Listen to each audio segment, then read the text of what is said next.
Welcome to the great place it takes, and this is Carmelo Anthony's 9-figure lifestyle. LeBron James, Dwayne Wade, Chris Bosh, and my main man Carmelo Anthony. What do all these legends have in common? They were all first-round picks in the 2003 draft, and that's not the only thing they have in common. All these incredible players came from the mean streets and had rough childhoods, growing up in the hood in the US. And I want to talk about one of those specifically, and that's my guy Carmelo, one of America's biggest NBA superstars in the 2000s. Unfortunately, like a lot of these hoopers we've been covering, Melo grew up without a father.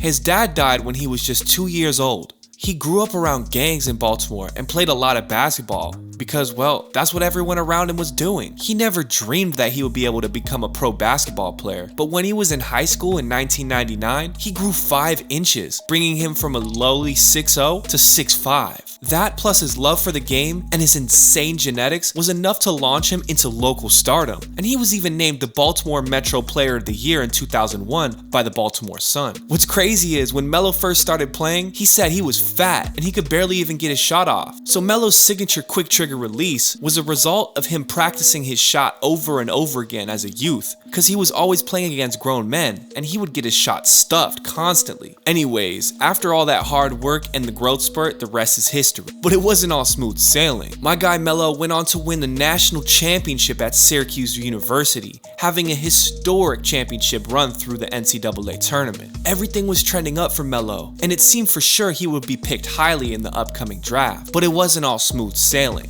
His past came back to haunt him in 2004 after he was drafted, when a video of him surfaced on the internet where he encouraged people to stop snitching on gang-related crimes. Now, here at the GPT, we can't take a side on this issue. We can only encourage our viewers to do the right thing and remember where they came from. And of course, always comply with the officers of the law.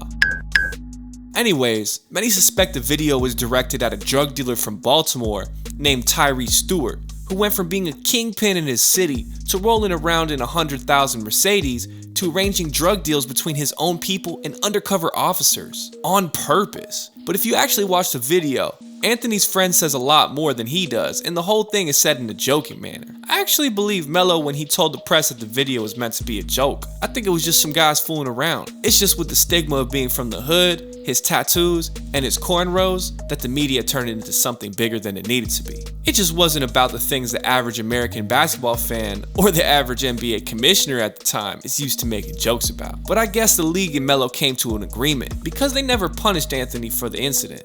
And I think he's doing alright considering all this. Melo's currently at 9th on the all-time scoring list, is a 10-time NBA All-Star, 2-time All-NBA second team, 4-time All-NBA third team, NBA scoring champion in 2013, NBA All-Rookie first team in 2004, probably should have been Rookie of the Year that season if we're being fair, and also made the NBA 75th anniversary team of the top 75 players to ever live.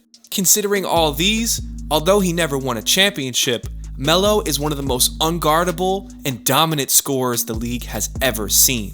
And I bet you can imagine he's got a lifestyle to match. So let's dive into it. Although Carmelo still finds himself a free agent well into the 2022-2023 season, with his skill set throughout the years, he's consistently been one of the highest paid players in the league. But as of late, he hasn't been making much at all, as you can imagine. In fact, his most recent contract with the Lakers had him being paid even less than a rookie. He signed with the Lakers on a minimum contract that paid him $2,600,000 through the 2021-2022 season. And for reference, he was paid $3 million in his rookie deal with the Nuggets. But fortunately for Melo, the New York Knicks, best friends of the bloated contract, overlords of the overpay, filled my man's Melo's pockets very well over the years. Melo made most of his coin from Dolan in Madison Square Garden. From 2011 to 2017, Anthony earned over $125 million just from his Knicks deal alone. Even though the Knicks usually play like trash, although they're decent this year, they're always one of the most lucrative sports franchises in the world. And in my opinion, they should have paid Melo even more than that, man. After 19 seasons in the league, the 10-time All-Star has made $260 million from salary alone. But despite having his most efficient season in quite a while in 2022 with the Lakers, he's currently a free agent and not signed to any team. A lot of teams wrote him off for a couple years and he was a free agent before, so it's possible he may get signed again. And I know a lot has been said about Melo, and we at the GPT weren't there, But we think a few unlucky turns of fate, and Melo could have easily won a championship if he had been able to play on the right team with the right teammates. And if it wasn't for Kobe Bryant. Wait a minute, Melo actually is playing, currently right now, in career mode on NBA 2K. Oof. I'm sorry, man. I'm a big Melo fan, but I just had to, okay? But my dude is definitely doing alright financially, that's for sure. Despite people writing him off and saying he can't play anymore. So let's check out how he makes money off the floor.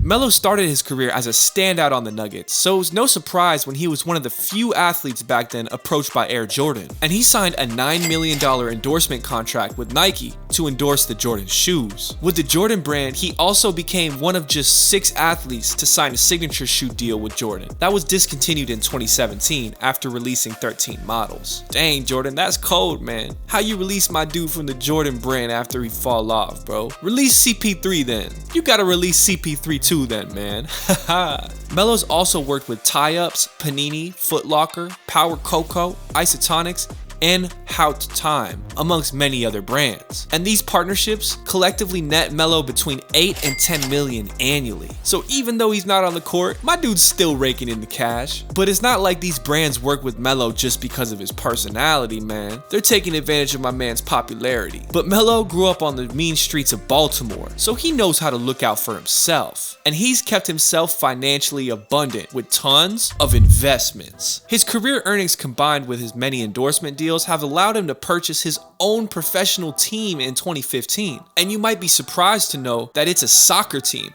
Puerto Rico FC. You know, Melo's part Puerto Rican, and you know he loves to get back in touch with his roots. So him buying a soccer team in the country makes perfect sense. Man, sometimes in America, I forget what a big deal football is in the rest of the world, man. Wait a minute, something ain't right. And researching this video, I even found out that there's another NBA star who owns a football club. Can you guess who it is in the comments? But anyways, this is just the tip of the iceberg when it comes to his investments. In fact, one investment was so good, I think Peter Lynch would have kissed him if he saw the returns.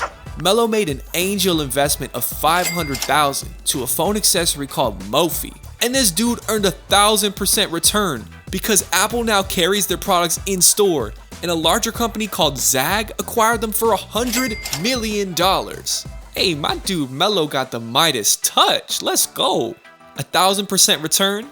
This man's in 10X Nation. Melo to the moon, baby. This man don't need to play in the NBA or do endorsement deals. This one investment will have him set for life. But my man keeps on going. In 2013, Melo partnered with former NBC exec Stuart Goldfarb to create Melo 7 Tech Partners LLC, a firm that specializes in early stage digital media, consumer internet, and technology ventures. And then in 2017, Anthony created a Los Angeles-based video production company, Crossover Productions, with his business partner Asani Swan, which mainly focuses on documentaries and storytelling, often through sports. Also, during August of 2021, you know Melo had to invest in that cannabis company called Le Yun, raising $5 million along with a few other investors. After being in Denver and playing with my guy J.R. Smith over the years, you know my guy be getting lit in retirement.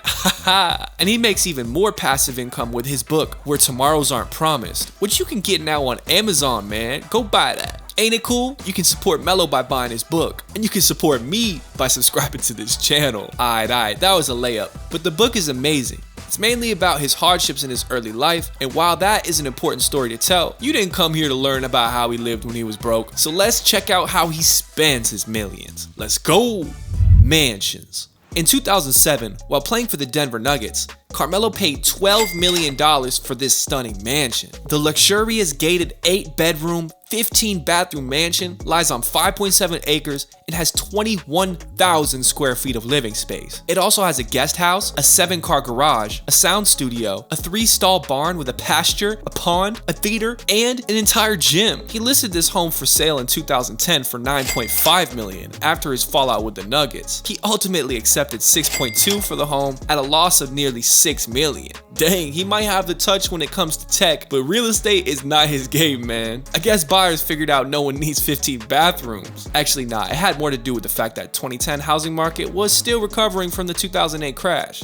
Anyways, enough with the history lesson. He bounced back with an amazing house in New York City, and yes, it has a reasonable amount of bathrooms. The 5-bedroom, 4-bathroom home sits next to New York City's famous High Line in a 10-story complex on 24th Street. The private dwelling can be accessed via 2 private elevators, which takes you to the north and south wings respectively. Inside, the home features premium designer furnishings, 10-foot ceilings, white oak floors, and wide gallery-like walls to house your art collection. However, before moving to the Portland TrailBlazers, Melo was reportedly selling the house for $12.85 million. And I guess he and Lala have been renting ever since, because that house in New York is still on the market. I guess real estate's one of those areas he just couldn't get a handle on. So what else does he spend all that cash on when he's not buying houses and losing money on them? Cars.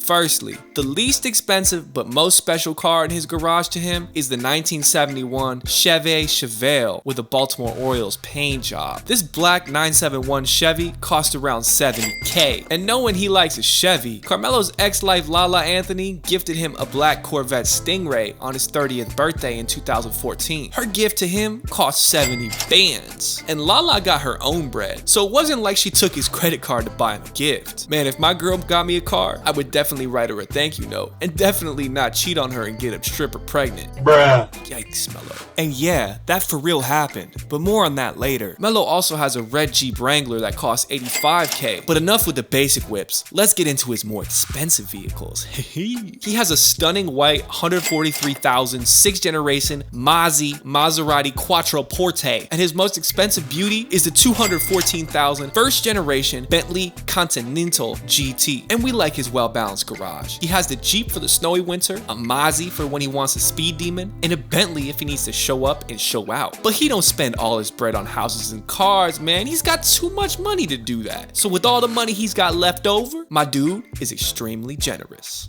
Charity. Firstly, after the tsunami caused by the 2004 Indian Ocean earthquake, rookie Melo donated $35K to relief efforts. Also, he donated $1,000 per point scored against San Antonio and Houston on January 8 and 9, 2005, respectively. Apart from that, my guy's got the Carmelo Anthony Youth Development Center in Baltimore in 2006. He contributed $1.5 million to the Living Classrooms Foundation, a nonprofit organization that provides innovative hands-on education, job training, and community service programs for over 35,000 children, youth, and young adults in the East Baltimore community. Also, Melo donated $3 million to Syracuse University for a basketball practice facility, which is aptly named the Carmelo K. Anthony Center. And be proud of my man, because for charitable contributions totaling over $4 million, Anthony was listed as number 8 in the Giving Back 30 list of largest charitable donations by celebrities in 2006.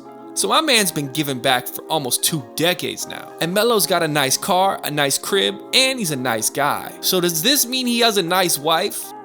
Love life. In 2004, Melo became engaged to Alani Lala Vasquez. They didn't marry until 2011, but on March 7, 2007, they had a son, Keon Carmelo Anthony. But sadly, they separated in 2017 and officially divorced in 2021. Wait, what? Weren't Melo and Lala the first couple of the NBA? Didn't she stick by him through all the unfair press and disrespectful trades and contracts and drama? The actress and beauty entrepreneur Lala explained during a new episode of Alex Cooper's Call Her Daddy podcast that Melo's 2011 trade from the Nuggets to the New York Knicks was the start of the end for the couple. She said about the situation, "I'm from New York, so being here is nothing new. When we lived here under all that, that's when things became complicated." And Lala explained to Cooper, moving to the big city came with added scrutiny from the media. It is really hard. It's not the only reason things didn't work out, but things got tough with New York, just constantly being under the spotlight and people watching every little thing we do. And if you're following NBA news at that time, you already know the media was following Melo all the way to that fateful day when he was on a yacht with his mistress, a stripper from New York, and they were gallivanting even though Melo knew he had a wife and son at home. Man, Melo, you made me lose respect for you with that one, man. Come on. I was a diehard fan. You foul, bro. And it gets worse. The woman he had an affair with tried to blackmail Melo, used their relationship against him to extort him for money, and posted their private text messages online for the world to see to ruin his marriage. Damn! Of course, Melo already ruined his marriage himself by stepping out. But who knows? Maybe they would have made it if they could have had a little more privacy to work out on their issues. But after the entire world sees your husband got a stripper pregnant and got extorted for child support, you can't do much else but divorce. Dang, if only they'd settled it Down in Ohio, strippers down in Cleveland. Anyways, that's enough for the great place it based. That's all for now, guys. Like, comment, and subscribe, and we'll see you in the next video. Peace.